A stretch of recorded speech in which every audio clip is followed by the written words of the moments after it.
Até que ponto a escola se envolve na formação do caráter e da personalidade do aluno? Como administrar os casos de agressão que acontecem no colégio?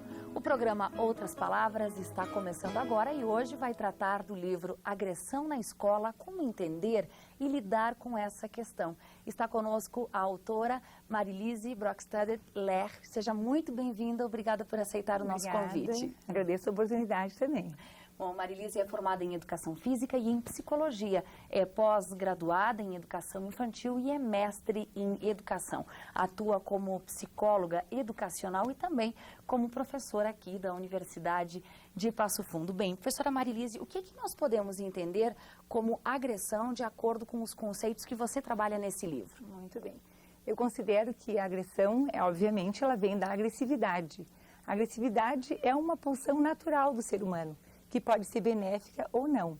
Quando a agressividade chega a tal ponto que ela extrapola os limites do sujeito conseguir pensar sobre seus sentimentos, as suas atitudes, ele acaba por esse descontrole agindo de tal forma que vai prejudicar o outro, seja através de palavras, através de gestos, né?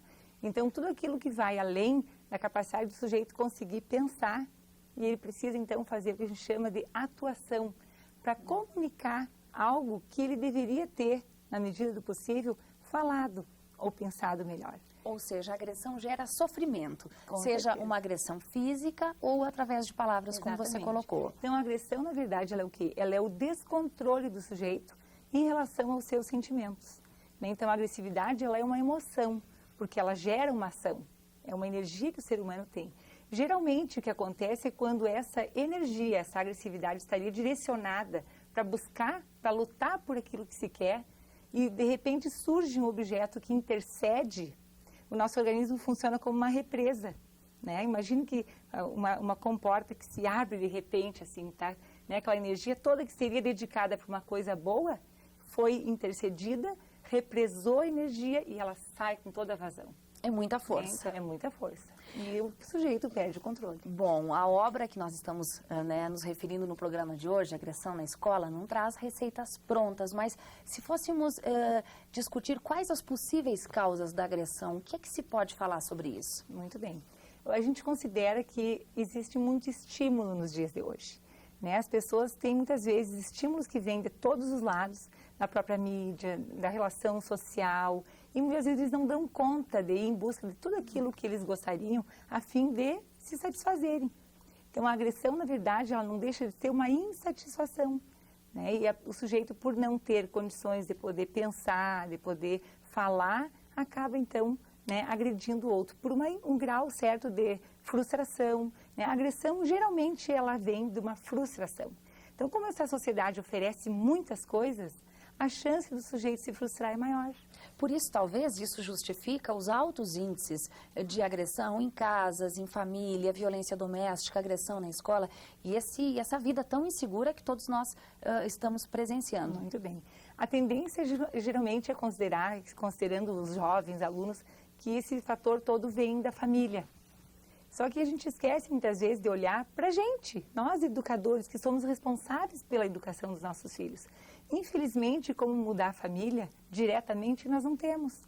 Então, se as atitudes que nós estamos tomando não estão servindo para contribuir que esse aluno possa ter mudanças, nós temos que olhar para nós. O que nós podemos fazer? Que competências que a gente precisa ter para poder ajudar essa criança que precisa da nossa ajuda? E a agressão que ela está tendo com colegas e muitas vezes com os próprios professores é uma forma de se comunicar. E os professores, educadores não escutam essa criança, porque a agressão é uma forma de comunicação que tem que ser escutada. O que a criança, o jovem, o mesmo adulto está querendo dizer com aquilo? Agora, professora Marilise, o professor precisa ter um preparo muito grande para poder administrar bem essa situação. Sem e muitas vezes a gente sabe que o professor não consegue, por vários motivos, ter acesso a muita informação e conhecimento. A situação parece mais difícil de ser resolvida na escola. A formação acadêmica que prepara o profissional da educação, o professor, ela prepara ele no aspecto cognitivo. dar a ele o conhecimento. Mas na hora de agir em situações imprevistas, não é somente conhecimento que conta. E aí tem o conhecimento é fundamental. a briga na sala de aula, a menina que puxou o cabelo da Exatamente, colega, o menino já tem um comportamento diferente. E o que o professor vai fazer nessa hora vai depender muitas vezes mais da atitude dele como pessoa, como ser humano, do que como exatamente um professor, que vai ter aquele conhecimento acadêmico. E o que vai valer nessa hora é o educador que tem por trás do professor. Vai depender de toda a história de vida daquele profissional, né? Porque o conhecimento vai ser usado na medida que nós, como seres humanos, temos nossos valores, né? O conhecimento, a gente sabe muitas vezes o que deve fazer. Inclusive, esse meu livro é resultado de uma pesquisa que me trouxe uma hipótese conclusiva um pouco triste até, que eu percebi que os professores sabiam o que fazer, tinham conhecimento, mas não faziam.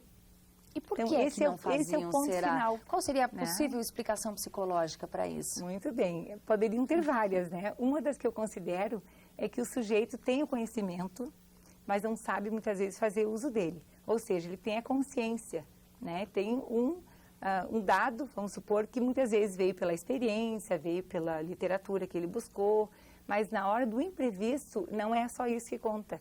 Vai contar todas as experiências como pessoa dele. Ou seja, se nós quiséssemos usar termos mais técnicos, conteúdos inconscientes, descontrole do id, né? Que teríamos que ter um momento, um espaço bem maior para poder entender essas palavrinhas-chave, né? Essa questão. Então, que na verdade a gente age mais por impulso diante de uma situação imprevista. Bom, você nos colocou agora, professora Marilise, esse termo educadores. Então, a obra não se refere, o estudo não está centrado só a professores. Educadores podem ser várias pessoas, inclusive um pai e uma mãe. Todas as pessoas, em todos os lugares, em todos os momentos, em todas as relações. No trabalho. O fato de nós convivemos com alguém, conscientemente ou não, a gente está educando essa pessoa, né? Através do nosso modelo, através da capacidade do sujeito de se identificar conosco.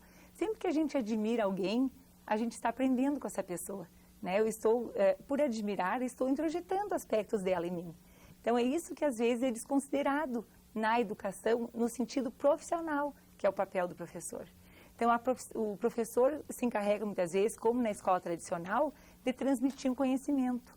Mas o que vai fazer com que o aluno queira usar aquele conhecimento já não é só o professor que diz, é o educador que tem por trás, né? Então, eu gosto muito de comparar a diferença entre educar e ensinar. Vamos então dar essa explicação aqui no programa para ajudar as pessoas que estão nos assistindo também? Então, o que seria o ensinar? Vamos pensar numa mãe que amamenta o filho. A mãe que amamenta o filho, ela dá para o filho o leite. E o que forma o aspecto psicológico da criança? O leite vai formar o aspecto orgânico. E o aspecto psicológico é formado pelo quê? Por tudo aquilo que vai junto com o leite, né? O acolhimento, a ternura, o afeto.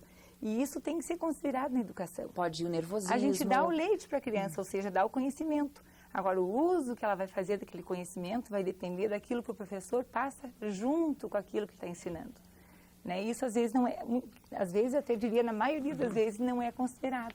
Acontece de qualquer forma, conscientemente ou não. Quanto mais os professores puderem se conscientizar disso, ou os educadores em geral, pais, pessoas em geral, em qualquer lugar e todo o tempo, como eu sempre digo, quanto mais puderem se conscientizar, melhores serão os resultados. Bom, a gente quer falar também sobre a escola moderna, a escola tradicional e também poder ajudar professores, educadores, pais, familiares a como lidar melhor com essa situação, mas as próximas questões você nos responde no próximo bloco. Chegou agora a hora de você acompanhar mais uma dica de leitura. Pequenos Amores, de José Roberto Toreiro, é o livro de hoje. Quem fala sobre a obra é o professor de literatura Miguel Rettenmaier. Este quadro tem direção de Deisi Fanfa e fotografia de Adilson Vieselli. O que seria da literatura se não fosse o amor em todas as formas? Que matéria teriam os escritores se não fossem os amores correspondidos ou os amores impossíveis? O que de mais importante narrar do que histórias de amor? Por outro lado, o que seria do amor se não fosse o humor, se não fosse nossa capacidade de sorrir da nossa própria necessidade de amar e amar? José Roberto Toreiro, autor de Pequenos Amores, une sentimento e riso em histórias situadas em uma cidadezinha cheia de personagens apaixonados. Arlinda é flautista da Banda Municipal de Paraíso, que todos os domingos toca no coreto da Praça da Macieira. Seus astros são Ovídio, maestro, e Aurélio, tocador de tuba. Eles são tidos como verdadeiros virtuosos pelo município. Mas há um problema. O regente, o tubista, apaixonaram-se pela mesma mulher, Isildinha. Desde então, a banda já não é mais a mesma e vem errando até nas partituras mais simples. A cidade anda meio triste e Isildinha, surda de nascença, é a única que não percebe os desacordes que causou. O livro Historieiro trata de paixões e separações com a mesma ironia como mostra casamentos duradouros. A linguagem, quase em tom de anedota, é o principal instrumento para abalar a seriedade absoluta que conferimos ao amor. José Roberto Toreira é paulista, diretor e roteirista de cinema, é considerado um dos maiores talentos da literatura atual. Entre os inúmeros sucessos está o best-seller Chalaça. Pequenos Amores é da editora Objetiva. Pode ser encontrado através do site www.objetiva.com.br ou nas principais livrarias do Brasil. Bom, Outras Palavras faz agora um intervalo e volta já a conversar com Marilise Ler, autora do livro Agressão na Escola, como entender e lidar com essa questão.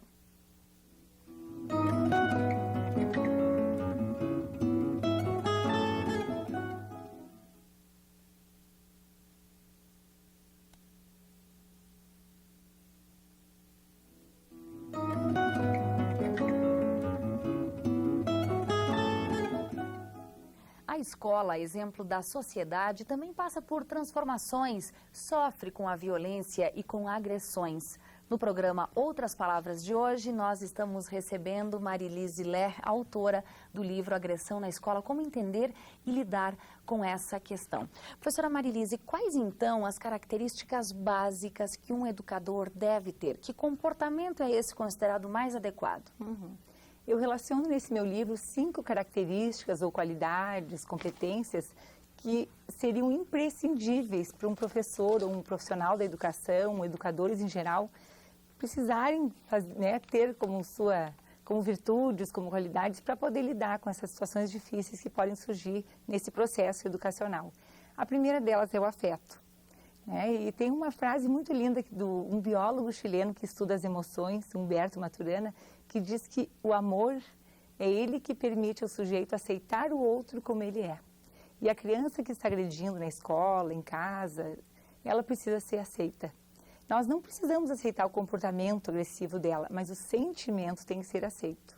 Concordar que ela tem razão para estar com raiva, porque é isso que vai criar o canal de comunicação com essa criança, com esse jovem, com essa pessoa que o educador tem como finalidade transformar, ou mudar a sua atitude. Se é isso que ele almeja e se ele ama essa criança, ele vai ter que aceitar o sujeito como ele é.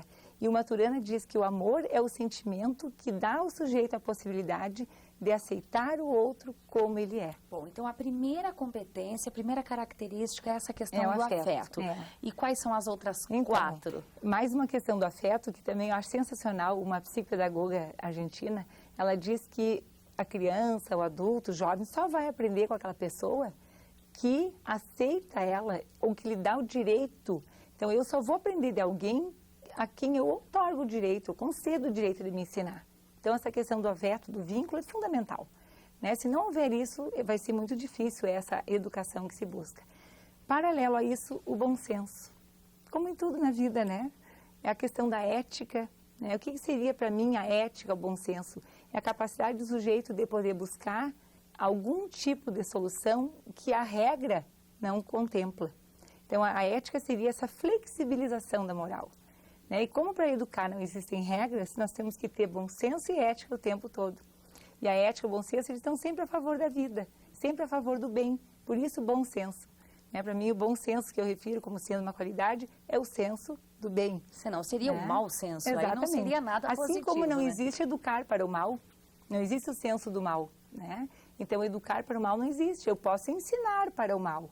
Ensinar alguém a assaltar uma casa, assaltar um carro, fazer uma bomba. Agredir. Agora, educar não existe. Educar é sempre para o bem, assim como o bom senso. Então, seria o afeto, o bom senso, a experiência. Só que a experiência também não é só como profissional, mas como pessoa.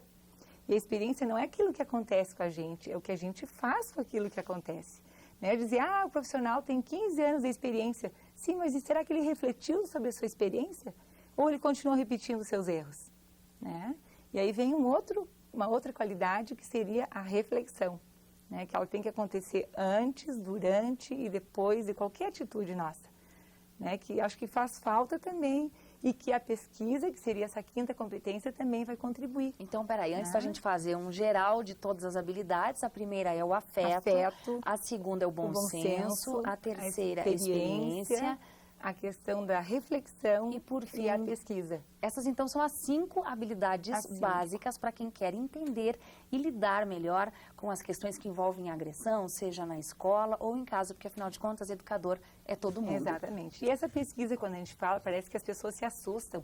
Acho que tem que ser aquela pesquisa científica. Ótimo, seria uma maravilha se todos pudessem ter acesso a bibliografias, né? Mas a pesquisa que eu me refiro é aquela da gente ter aquele espírito investigativo, de querer buscar o porquê das coisas. Embora a gente saiba que nunca vai ser um porquê só. E essa é a tendência que nós temos de achar que o problema está acontecendo por causa daquilo. Quando a gente pensa nisso, a gente fica cego. É como colocar, né, um visor assim que não enxerga. Aquilo que o Morin, que nós conversávamos antes, fala, dessa capacidade de poder analisar o todo, a complexidade das situações. Nunca analisar um comportamento por aquilo que a gente está vendo, sem considerar o que veio antes, o que daquilo vai suceder. O que parece ser um conflito, uma crise, pode estar sendo um trampolim maravilhoso para que uma transformação e um crescimento ocorra. Ou seja, o conflito não tem só o lado negativo. De forma pode alguma. ter um lado positivo que, inclusive, pode gerar uma mudança e é em várias pessoas. Nesses momentos difíceis que, muitas vezes, a evolução acontece. Na tentativa de superar o conflito, de superar a crise, as pessoas crescem. Ou seja, o professor tem que administrar tudo isso em uma sala de aula, às vezes com 30, 40 alunos, o pai tem que educar junto com aquela criança outros 2 ou 3 filhos, tem que se esforçar muito também. Com certeza. Um outro autor, um pedagogo suíço, ele diz que educar, né, é aceitar essa capacidade de tolerar a complexidade, tolerar os conflitos, porque se nós não pudermos aceitar isso aí, a gente não vai ter condições de educar. Que o primeiro meio é poder aceitar, principalmente o sentimento daquele a quem a gente quer educar. Bom, para quem está acompanhando o nosso programa a partir de agora, o Outras Palavras de hoje está recebendo a professora Marília Ziller, que é a autora do livro Agressão na Escola, Como Entender e Lidar com essa questão. Você falou antes, professora, na escola tradicional e na moderna. Eu queria que você falasse rapidamente, né, sobre esses 2 formatos da educação. Esses nossos últimos 50 anos ficarão na história, com certeza, né? Foram muitas mudanças que aconteceram. É a redução do número de filhos, é a mãe no mercado de trabalho, é a influência da mídia na educação dos filhos. E até que ponto que a escola se adaptou a essas mudanças? Né? Será que nesses últimos 50 anos a escola se adequou? Porque a escola tradicional tinha um objetivo, que era transmitir o conhecimento. Só que agora o aluno vem para a escola, muitas vezes, com mais conhecimento do que muitos professores, infelizmente. Porque eles têm acesso a revistas, a livros, internet, a televisão. E o que eles estão precisando agora é o que fazer com esse conhecimento. Né? A gente sabe, tem tanta informação por aí. Quanto mais se informa da importância do uso da camisinha, de não dirigir alcoolizado, mais acidentes acontecem. Então, o conhecimento já existe. Agora nós precisamos, e a escola precisa estar alerta para saber de que forma contribuir para que esse conhecimento seja utilizado. Bom, tem uma outra questão também que a gente gostaria, professora, que você comentasse, e é sobre a responsabilidade da escola e da família na educação. Alguns pais atribuem a responsabilidade pela educação do filho à escola. Meu filho vai à escola para ser educado. Não é bem assim, aliás, não é nada assim. Principalmente agora que muitas crianças chegam à escola sem ter tido aquela experiência que outras gerações tinham de já conviver com vários irmãos. Né? Então, muitas crianças já se satisfaziam na brincadeira, na briga, que é fundamental para o desenvolvimento humano também. A briga com irmãos, ela tem sua utilidade também, né? E eles não têm mais tantos irmãos como se tinha antes. Então, eles vão ter que aprender isso na escola também, como se relacionar. Então, um professor que vai chamar os pais para dizer que o filho não está se comportando bem em relação aos colegas e que os pais têm que dar jeito nisso, como que os pais vão dar jeito nisso se em casa só tem uma criança? Né, ou 2 crianças, como é que eles vão tentar intervir de forma que resolva questões que são típicas da escola? Tem questões que têm que ser resolvidas na escola. E outras né? que têm que ser resolvidas em Em casa. casa, em E casa. não entender que várias partes formam um todo. Se a criança hoje tem esse comportamento, não é só em função da escola ou da família. Há que se considerar muito e julgar menos, professora Marilise? Sem dúvida alguma. O julgamento, ele é sempre inadequado, né? De certa forma, trazendo para essa questão assim de tentar fazer interpretações prévias, sem considerar a complexidade de tudo aquilo que veio antes. Então, essa questão do preconceito é uma das coisas que mais destrói as relações humanas, né? De querer ficar julgando o outro sem muitas vezes nem saber exatamente o que está acontecendo. E na escola acontece muito isso. Bom, essa obra, ela não é destinada somente a educadores, é também a pais e tem a teoria da complexidade, né, passando por vários momentos do seu estudo. Justamente essa questão da complexidade que dá essa possibilidade de não servir somente para professores, mas para toda a pessoa humana que vai ter como objetivo, consciente ou não, fazer com que a pessoa que está ao seu lado evolua, melhore e seja mais feliz. Bom, professora, o nosso tempo chegou ao fim. O programa de hoje que conversou com Marilise Brockstedt Ler, a autora do livro Agressão na Escola, como entender e lidar com essa questão. Professora, muito obrigada e sucesso com essa obra. Obrigada. O programa de hoje fica por aqui. Como sempre, a gente se despede com poesia. Hoje tem Todas as Águas da gaúcha Lia Luft.